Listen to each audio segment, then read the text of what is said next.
Bienvenidos al segmento ¿Sabías qué? De cada domingo. Continuamos con la serie sobre sectas religiosas. Hoy nos corresponde estudiar las creencias y tradiciones de la Iglesia La Luz del Mundo. Gracias por escucharnos y apoyar nuestro canal La Voz de Esperanza Costa Rica. Dios les bendiga. Les saluda al pastor Sergio López. Si usted escucha esta serie por primera vez, me permito informarle cuál es el propósito de este estudio sobre sectas y religiones. Nunca es con la intención de atacar a nadie ni ofender, sino enseñar las diferentes creencias, doctrinas y tradiciones humanas por las que se rigen y compararlas con la palabra de Dios. Es decir, somos llamados todos a buscar y demostrar la verdad de Dios. Ese siempre debe ser el objetivo. Nos motiva el amor de Jesús por la humanidad perdida para que nadie se pierda, sino que encuentre la salvación en la única fuente que es Jesucristo. Bien, el nombre oficial es la Iglesia del Dios Vivo, columna y apoyo de la verdad. Así se denomina oficialmente la Iglesia La Luz del Mundo. Es una organización religiosa unicitaria, es decir, que solo cree en Jesús. Está en diferentes países y su sede central está en la ciudad de Guadalajara, en México. De hecho, se denomina una iglesia cristiana. En su logo está una cita bíblica de Efesios 2:20, que nos dice que la iglesia es un edificio levantado sobre fundamentos apostólicos y proféticos, teniendo a Jesucristo como la piedra principal. Y esto realmente puede confundir a muchos cristianos porque ellos usan la Biblia, entonan himnos, oran, hablan en lenguas y profetizan. Pero al ser unicitaria, es decir, al no creer en la doctrina de la Trinidad de Dios, ya los convierte en una secta religiosa. Pero vamos a repasar un poco de la historia y de su fundación. Según sus creencias, se trata de la verdadera iglesia fundada por Jesucristo en el siglo primero, restaurada en 1926 por Eusebio Joaquín González, su fundador.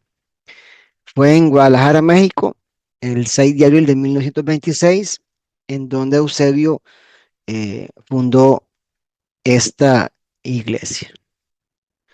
Fue dirigida por Samuel Joaquín Flores, hijo del fundador, desde 1964 hasta su muerte en 2014, cuando lo sucedió su hijo Nazón Joaquín García hasta el día de hoy.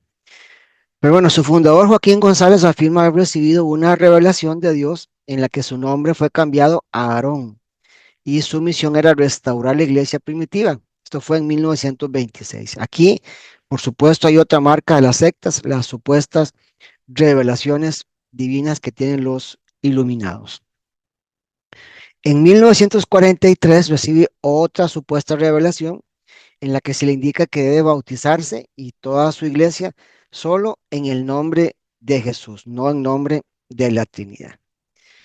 Pues bien, él muere en 1964, a los 66 años de edad, y le sucede su hijo Samuel Joaquín Flores. Esta es otra de las marcas de una secta, la Asociación Apostólica. De acuerdo con esta iglesia, Joaquín Flores fue un apóstol y también ángel del Apocalipsis, quien mediante un sueño o visión que tuvo en Veracruz, Dios le dijo que era ese ángel. Él falleció el 8 de diciembre de 2014 a los 77 años en Guadalajara, Jalisco. Ya no solo era apóstol según la organización, sino que subió a rango de ángel misionero. Allí es donde uno se pregunta por qué los seguidores de esta secta ni siquiera usan su sentido común para darse cuenta de semejante engaño. Desde el, mil, desde el 2014, más bien, es el presidente internacional de esta iglesia, pero fue detenido en el 2019 y condenado en el 2022 en los Estados Unidos de América a 16 años y 8 meses de prisión por 3 cargos de abuso sexual a menores de edad tras declararse culpable. Esta organización había adquirido una propiedad valorada en casi $2 millones en, en donde en Texas establecieron un zoológico. En México cuentan con apoyo estatal y poseen en Guadalajara un edificio para más o menos 12,000 personas. Y de hecho se les ha cuestionado su nexo desde su fundación con el Partido Revolucionario de México. Así es que esta iglesia está marcada por escándalos sexuales, malversación de fondos, abusos religiosos, así como la obtención de permisos a cambio de apoyo político. El nivel de doctrina y creencias también demuestran ser una secta religiosa debido a sus herejías. Bien, sus creencias son creer en Jesucristo como el Hijo de Dios y Salvador del mundo, que fue encarnado por medio de la Virgen María, por intervención del Espíritu Santo, y que su muerte fue un sacrificio humano y agradable a Dios. Pero por tratarse de una iglesia no trinitaria, rechaza la doctrina de la Santísima Trinidad y ellos bautizan solamente en el nombre de Jesucristo, no en el nombre del Padre, del Hijo y del Espíritu Santo. Consideran que el bautismo en agua es válido solo en el nombre de Jesucristo, que es una confirmación de que el hombre puede acceder al reino de los cielos. Creen que la iglesia establecida por Jesucristo es para todas las naciones y para todo aquel llamado a la salvación. Creen en la segunda venida de Cristo, sostienen que cada hombre tiene libre albedrío, incluida la elección del credo religioso.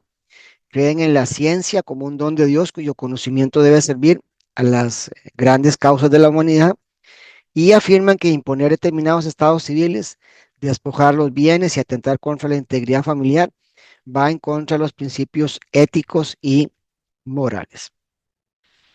Pero aunque crean en la Biblia, ellos la llaman letra muerta y que únicamente puede ser interpretada por los escogidos y enviados de Dios en sus organizaciones y que de hecho son solamente varones. Aquí hay otro grave error, creer que la Biblia es letra muerta y que puede ser interpretada solo por algunos escogidos, lo cual contradice lo que enseña la Biblia. Más adelante voy a compartirle algunos textos bíblicos que respaldan esto. Los miembros de esta iglesia consideran que Samuel Joaquín Flores nació muerto y que su padre le infundió vida, haciéndole superior al resto de los seres humanos independientemente de su edad. Creen que como apóstol su autoridad es vitalicia, se le considera un mediador entre el mundo profano y el mundo sagrado. Los aronitas, como se les llama, dicen que solo se puede llegar a Dios a través del siervo Samuel. Solo se puede alcanzar la salvación eterna en nombre de Samuel. Los creyentes de la luz del mundo consideran que Joaquín Flores les proporciona bienestar espiritual y material. También sostienen que es omnisciente. No creen, amados hermanos, que alguien pueda llegar a creer semejante herejía. Pero bueno, al igual que algunos grupos pentecostales creen en el hablar en lenguas, que ellos consideran que es una confirmación para hermanos espirituales y para entrar al reino de Dios, y que estas lenguas eh, han sido recibidas por el Espíritu Santo. Y es una gran contradicción porque bautizan solo en el nombre de Jesús, porque descartan la Trinidad de Dios, pero creen que hablar en lenguas es mediante el poder del Espíritu Santo.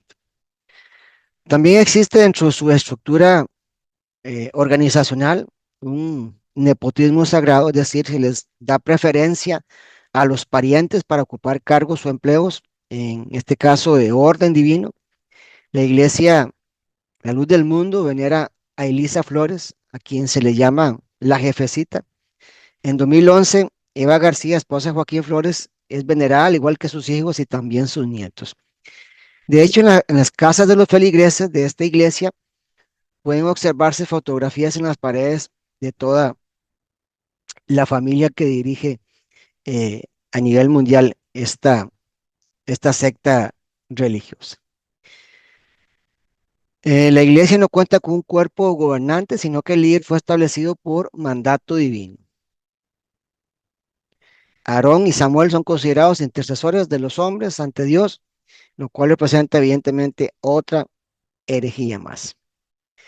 La iglesia regula la vestimenta que utilizan los creyentes. Por lo general, las mujeres deben usar faldas largas hasta los tobillos, no deben cortarse el cabello ni usar maquillaje, aretes. y al entrar al templo deben usar velos y los hombres deben usar saco y corbata. Se recomienda por ser consideradas cosas mundanas, no fumar, usar palabras vulgares, asistir a bailes, al cine, al teatro. Tienen prohibido ver la televisión, escuchar música que no sea exclusivamente de su organización, incluyendo música cristiana de otras denominaciones. No se debe murmurar ni estar ocioso o ser vanidoso. Los roles femeninos y masculinos, por otra parte, están bien definidos. La mujer está subordinada al hombre. Este debe ser el proveedor de los bienes de su familia. El desempleo es mal visto por los feligreses, así es que entre ellos se ayudan y se aprenden nuevos oficios. Y las finanzas de la iglesia se mantienen a través de los diezmos. No celebran Navidad ni tampoco Semana Santa, sino solamente el 14 de febrero, que es el nacimiento de su apóstol, y la celebración de la Santa Cena en lugar del Año Nuevo.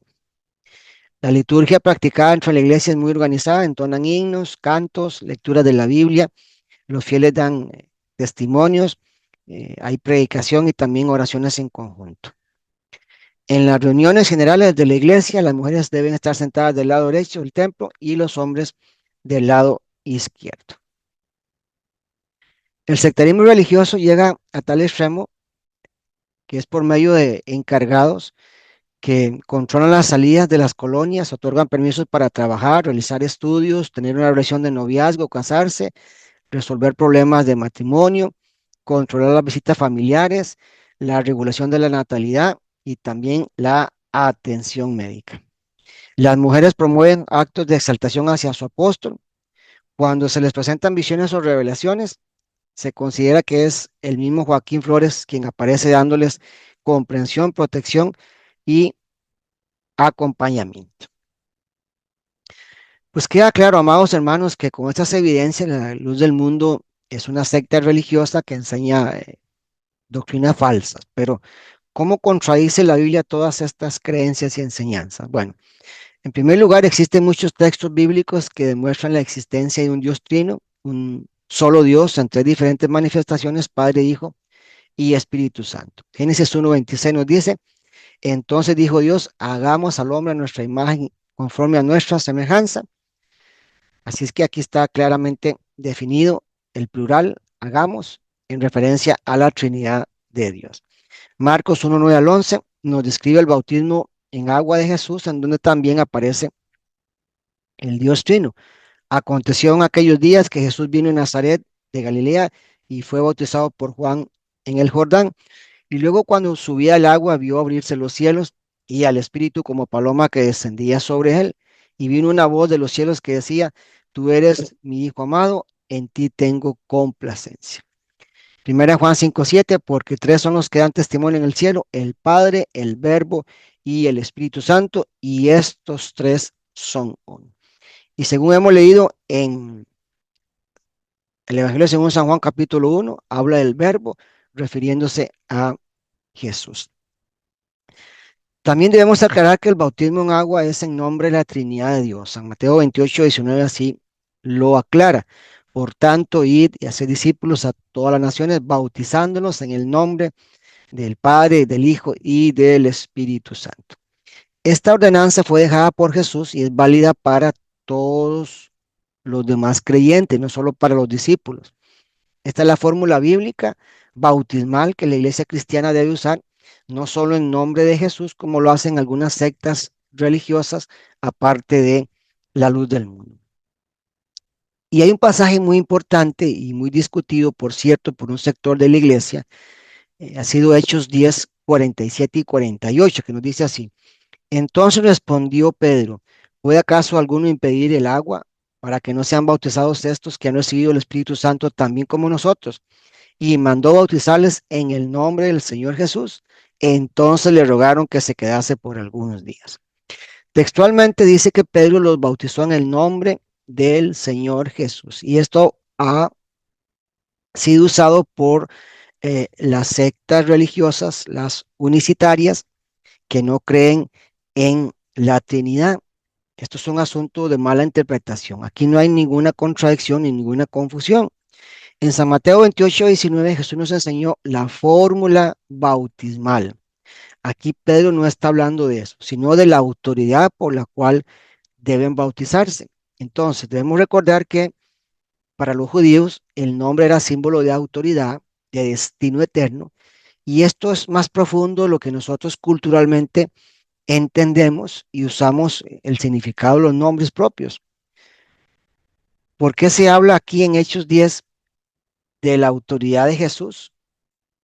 Bueno, porque Él fue quien se ofreció a sí mismo en propiciación por nuestros pecados, porque por su sangre hay perdón de pecados, porque los que invocan su nombre y creen que es el Hijo de Dios alcanzan salvación, y porque además Él fue quien nos dejó ese mandato del bautismo. Así que para mí este tema está bastante claro. Por otro lado, la Biblia nos dice que todos los creyentes en Jesús, por medio de la iluminación del Espíritu Santo, podemos llegar a comprender la revelación e interpretación de las sagradas escrituras. No solo unos elegidos y no solo hombres, es para todos. Segunda carta de Pedro 1:19 al 21 es clave para contrarrestar la interpretación y la revelación personal que hacen las sectas religiosas. Tenemos también la palabra profética más segura, a la cual hacéis bien en estar atentos como una antorcha que alumbra en lugar oscuro, hasta que el día esclarezca y el lucero de la mañana salga en vuestros corazones. Entendiendo primero esto, que ninguna profecía de la escritura es de interpretación privada, que está muy claro, porque nunca la profecía fue traída por voluntad humana, sino que los santos hombres de Dios hablaron siendo inspirados por el Espíritu Santo. Este texto, amados hermanos, refuta la idea de que aparezca un supuesto iluminado con nuevas revelaciones e interpretaciones personales. Ya el canon bíblico se cerró y no existen sueños, visiones, revelaciones y cosas semejantes que deban añadirse a lo escrito como inspiración divina. Así es que tenga cuidado de los falsos apóstoles, falsos profetas y falsos cristianos que se disfrazan de luz para engañar y dar falsas esperanzas y torcer la Sagrada Escritura. Usted realmente quiere escuchar la voz de Dios y su dirección, pues entonces lea y obedezca la palabra de Dios e interprétela correctamente, porque es la palabra profética única y segura. Y recuerde que en nombre de Dios se han cometido muchos pecados por causa de los que se esconden detrás de una apariencia de piedad y espiritualidad. El otro tema es la idolatría. Ya sabemos que está prohibida desde la ley de Moisés en Éxodo 20, pero no solo se trata de los que hacen imágenes y representaciones de Dios para adorarlas o venerarlas, que bíblicamente es lo mismo. También se puede idolatrar el dinero, el trabajo y a las personas, como sucede en todas las sectas religiosas que hemos estudiado. Y a nivel general, y para terminar este estudio bíblico, la Biblia nos manda a estar alerta contra las falsas enseñanzas y ante la mentira y el engaño de los falsos maestros. Gálatas 1:6 al 9. Escuche bien lo que dice. Estoy maravillado de que tan pronto os hayáis alejado del que os llamó por la gracia de Cristo para seguir un evangelio diferente. No que haya otro, sino que hay algunos que os perturban y quieren pervertir el evangelio de Cristo. Mas si aún nosotros o un ángel del cielo os anunciare otro evangelio diferente del que os hemos anunciado, sea anatema. Como antes hemos dicho, también ahora lo repito, si alguien os predica diferente evangelio del que habéis recibido, sea anatema.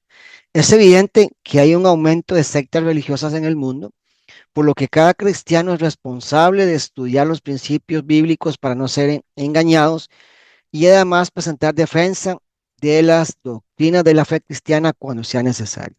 Si un hombre o incluso un ángel enseña un evangelio diferente al que predicó Jesús y sus apóstoles, entonces no le crea porque está bajo anatema o bajo maldición.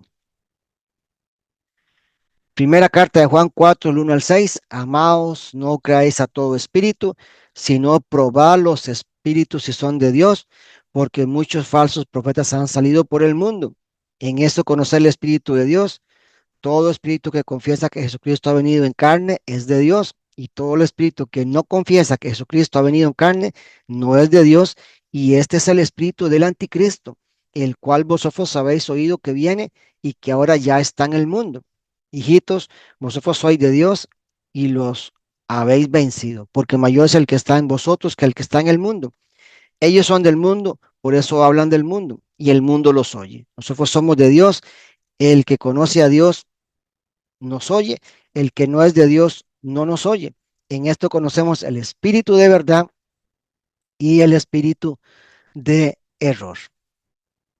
Y último texto que quiero leerle para que podamos amarrar todo este tema de cómo contrarrestar todas las falsas doctrinas y estar alerta ante este peligro inminente. Segunda carta de Juan 1, del 7 al 11. Porque muchos engañadores han salido por el mundo que no confiesan que Jesucristo ha venido en carne. Quien esto hace es el engañador y el anticristo. Mirad por vosotros mismos para que no perdáis el fruto de vuestro trabajo, sino que recibáis galardón completo. Cualquiera que se extravía y no persevera en la doctrina de Cristo no tiene a Dios. El que persevera en la doctrina de Cristo, este sí tiene al Padre y al Hijo. Mira qué importante lo que dice el verso 10. Si alguno viene a vosotros y no trae esta doctrina, no lo recibáis en casa, ni le digáis bienvenido, porque el que le dice bienvenido participa en sus malas obras. Gracias, amados hermanos, por escucharnos. Por favor, comparta esta enseñanza con todos sus contactos. Suscríbase a nuestro canal La Voz de Esperanza Costa Rica y déjenos en la caja de comentarios su opinión, sugerencias, preguntas o peticiones de oración que con gusto las atenderemos. Se despide ustedes el pastor Sergio López desde Costa Rica. Que Dios les bendiga.